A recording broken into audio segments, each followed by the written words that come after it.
यहां यदि हम इंद्रिय और मन इन दो को यहां की रहनी के अनुसार गुरु कृपा से कर पावे तो जैसे विषयी पुरुष का मन स्वयं विषय में आसक्त होकर चिंतन करता रहता है, ऐसे यहां का प्रभाव अचिंत्य रस श्यामा श्याम की नित्य विहार लीला में प्रवेश पा जाए। चित्त का सदैव श्यामा श्याम की ही लीला में चिंतन परायण रहना ये बहुत दुर्लभ बात है।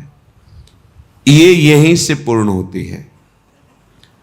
रज का सेवन, रसिकों का संग, वृंदावन का आश्रय। श्रीपाद प्रबोधानंद जी कह रहे हैं, तथा परम पावनम भुवि चकास्ति वृंदावनम यथा हरिरसे मनः स्वय मनंकुशे धावति। बड़ी बात है। जैसे निरंकुश होकर मन विषयों में जाता है, ना चाहते हुए भी वो हमारे हृदय में ऐसी व्याकुलता पैदा करता है, ऐसा प्रमथन स्थिति पैदा करता है कि हम निर्णय करने में असमर्थ हो जाते हैं और वो हमें विषय में घसीट ले जाता है, निरंकुश मन। ऐसे ही यदि वृंदावन का आश्रय लिया जाए, वृंदावन का जो उपासना का स्वरूप रसिक महापुरुषों की रहनी, तो आपका मन, जैसे गोस्वामी जी ने मांगा, श्री तुलसीदास जी ने, कामी ही नारी पियारी जिमि लोभी जिम प्रिय दाम तिमि रघुनाथ निरंतर प्रिय लागो मोहिराम। कैसे मुझे प्यारे लगो? जैसे कामांध पुरुष को कामिनी का स्वाभाविक चिंतन होता रहता है, लोभी कंजूस को धन का चिंतन होता रहता है। हे मेरे प्राणानाथ, हे प्राणनाथ, आप हमें ऐसे प्रिय लगो, ऐसे हमारा चिंतन हो। श्रीपाद कह रहे हैं, ये परम पावनम भुवि चकास्ति वृंदावनम, ये परम पावन कर देने वाली भूमि है वृंदावन की। बस इस बात से यदि बच जाओ तो तुम्हें भजन नहीं करना पड़ेगा। स्वाभाविक मन काम क्रोध लोभ मोह मद मत्सर के अधीनता में जो फंसा हुआ है, ये निरंकुश होकर हरिरस में समा जाएगा धाम के प्रभाव से। यथा हरिरसे मनः स्वयं अंकुशे धावती। अंकुश स्वीकार करके जैसे मन, इंद्रियां हमारे अधीन हो जाती हैं, पर वो ज्ञान का अंकुश किसी बिरले को प्राप्त होता है। पर धाम की कृपा से निरंकुश मन अधीन होकर स्वयं हरिरस में डूब जाए, ये यहाँ की महिमा, ये यहाँ का प्रभाव है। पर हमारा मन क्यों नहीं विषयों से हट करके हरिरस में उन्मत्त हो रहा है? क्या कारण है? तो इस श्लोक की पूर्णता की पंक्तियों में कहते हैं, परंतु यदि तदगत स्थिर चरेषु नो काय वांग मनोभिर अपराधिता भवति बाधिता तत्वधि। परंतु महिमा तो ऐसी है कि आप केवल आश्रय और वास कीजिए, रज और रसिकों का संग कीजिए, तो आपका मन जैसे विषयों में स्वतः जाता रहा है, ऐसे ही स्वतः यहां भजन रस में प्रवेश कर जाएगा। प्रियालाल के प्रेम रस में डूबने लगेगा। यह धाम का प्रभाव है। परंतु यदि ऐसा हुआ तो बाधा लग जाएगी। कैसा?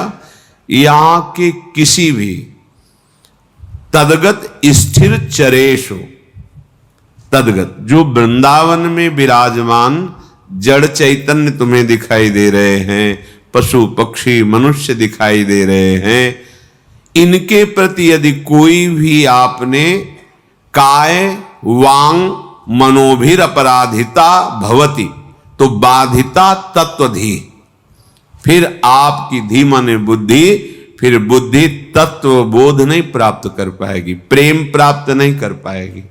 शरीर से, मन से, वचन से भी यहां के किसी के, चाहे वो जड़ हो, चैतन्य हो, स्त्री हो, पुरुष हो, पशु पक्षी, कोई भी हो, ये सब प्रियाजू के लाडले जन हैं। भले आपकी दृष्टि में दिखाई दे रहा है कि ये तो शास्त्र सम्मत आचरण वाला नहीं है, परंतु लाडली जी ने पसंद कर लिया, उसे कृपा करके स्वीकार कर लिया। तो जब एक जंगहे लोहा को पारसमणि स्वर्ण बना देती है, तो हमारी लाडली जी की कृपा उद्दंड स्वभाव को प्रेम रस में नहीं डुबो सकती। तो इन पर कृपा हो गई है, हमें इनकी चरण रज पर वंदना करनी है, इनका अपराध नहीं करना है। यदि हम ये बचा पाए तो अत्यंत दुर्लभ बात मन का हरिरस में उन्मत्त हो जाना, ये आपको प्राप्त हो जाए। जैसे कोई कोई प्रश्न करते हैं संत महात्माओं से, भगवत प्रेमियों से, कि आपका जीवन का चमत्कार क्या है? क्या चमत्कार है? भैया, त्रिगुणात्मिका माया के प्रभाव से मना खष्टान इंद्रियाणी प्रकृतिस्थानी कर सती, ये भगवान के वचन है। दैवी हेषा गुणमयी मम माया दुरत्या, जो त्रिगुणात्मिका माया दुरत्य है, उसके प्रभाव से मन और 5 ज्ञानेंद्रियां विषयों में ही धावित रहती, भागती रहती, उन्हीं का सोचना, उन्हीं को भोगना। चमत्कार ये होता है संत भक्त के हृदय में कि वो जो विषय में निरंकुश होकर भाग रही थी, वो हरि रसे मना स्वयं, वो स्वयं प्रभु में ये चमत्कार हुआ। प्रकृति की तरफ जाने वाले मन इंद्रिया अब परमात्मा रस में डूब रहे, इससे बड़ा कोई चमत्कार नहीं। अब इसके देखने के लिए, समझने के लिए तो साधु संग चाहिए, पवित्र आहार चाहिए, और स्वयं में भजन करते हुए जितेंद्रीय होकर ऐसी स्थिति चाहिए। स्थिति प्रज्ञ को स्थिति प्रज्ञ ही जान सकता है, विषयी अनुमान भी नहीं लगा सकता है। ऐसे ही हमें बाहरी किसी भी व्यक्ति, वस्तु, स्थान में आशा, ममता, भरोसा, आसक्ति ना रह जाए। अगर ऐसी स्थिति प्राप्त हो गई तो इससे बड़ा कोई चमत्कार नहीं। त्रिभुवन में, सृष्टि में कोई चमत्कार इससे बड़ा नहीं। और सब चमत्कार हो सकते हैं। विषयी मन को, विषयी जीवन को निर्विषय करके भगवान में लग जाना, यह अद्भुत चमत्कार है। यह अद्भुत, जो मन हमारा विषयों में खेल रहा है, हम हटा रहे हैं तो भी नहीं हट रहा है, हरि कृपा से, गुरु कृपा से विषय शनै शनै त्यज्यताम, त्याग होने लगे, मन प्रभु में लगने लगा, चमत्कार हो गया। अनंत जन्मों से विषयों में फंसा हुआ मन कुछ मिनट प्रभु में लगने लगा, बोले अद्भुत चमत्कार हो गया। क्योंकि मम माया दुरत्या, और उससे हटकर कुछ मिनट भजन करने लगे, बड़ा चमत्कार। और कहीं ऐसी स्थिति तद विस्मरणेन परम व्याकुलते थी, अब तो रहा नहीं जाएगा, यदि विस्मरण हो जाए तो ऐसा लगेगा प्राण निकल रहे। अब ये बात बन गई। सांसारिक, पार्थिव, प्राकृतिक चमत्कार, प्राकृतिक ये अलौकिकता जो दिखाई दे रही है, कहीं कुछ विशेषता दिखाई दे रही है, वो सब माया जनित ही है। विश्वास करो। मलिन बुद्धि होने के कारण, जैसे कोई कहता है किसी संत से कि आपके जीवन में चमत्कार क्या हुआ है, आप बताएं, इसका ठोस प्रमाण दीजिए। तो भक्ति पोली थोड़ी होती है, भक्ति तो घनीभूत होती है, ज्ञान थोथा थोड़ी होता है। तो शुद्ध सच्चिदानंदमय है, तो प्रमाण कौन ले रहा है? प्रमाण ले कौन रहा है? शरीराभिमानी, बहिर्मुख, प्रपंच को देखने वाला, प्रपंच को भोगने वाला, सत्य वस्तु का प्रमाण तुम्हारे पास है ही नहीं वो यंत्र।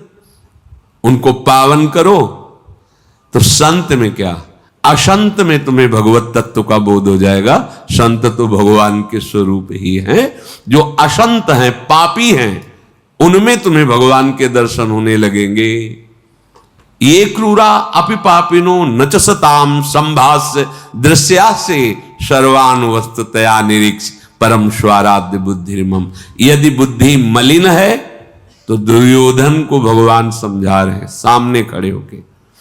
5 गांव दे दो पांडवों को, सूजी अग्रेण केशवा, सुई की नोक भर नहीं दूंगा 5 गांव की बात। बात किनसे कर रहे हैं? अखिल ब्रह्मांडों के स्वामी से। क्या उनके हृदय में भगवदानंद है? क्या उनके हृदय में तत्वबोध है? क्या प्रेम है? क्या भक्ति है? नहीं है। ना होने के कारण सामने तत्व मूर्तिमान विराजमान है, अनुभव नहीं कर पा रहे। ये कोई लौकिक वस्तु थोड़ी है। आप किसी पार्थिव भी वस्तु का आनंद जो लेंगे तो आप ठोस प्रमाण नहीं दे सकते। बर्फी खवाई आपको, कैसा लगा? मीठा। कितना मीठा? बहुत मीठा। नहीं, वैसे कितना? तो खा के देख लो। तीसरा उत्तर होगा खा के देख लो। ऐसे ही भगवदानंद के बहुत आनंद नहीं, मतलब कैसा आनंद, कैसे बतावें, रोम रोम आनंदित है। नहीं, कैसा कैसा लगता कैसा है, करके देख लो। भजन भजन करो, जितेंद्रिय बनो, मनोनिग्रही बनो, तो अनुभव गम्य भजे जेहि संत। वो अनुभव में आता है। प्रेम बाह्य शब्दों से प्रमाणित नहीं किया जा सकता। मुंह का स्वादनवत, नारद जी ने कहा, क्योंकि सूक्ष्मतरम, सूक्ष्म से भी सूक्ष्म है। कामना रहितम, कोई कामना हृदय में नहीं है। प्रतिक्षण वर्धमानम, प्रतिक्षण बढ़ता रहता है। इसका प्रमाण पाने के लिए आपको अपने मन, बुद्धि, चित्त, अहंकार, इनको पावन करके भगवदानंद में बनाना होगा, तभी तो जान सकते हैं। और वो भी वो जना दे तो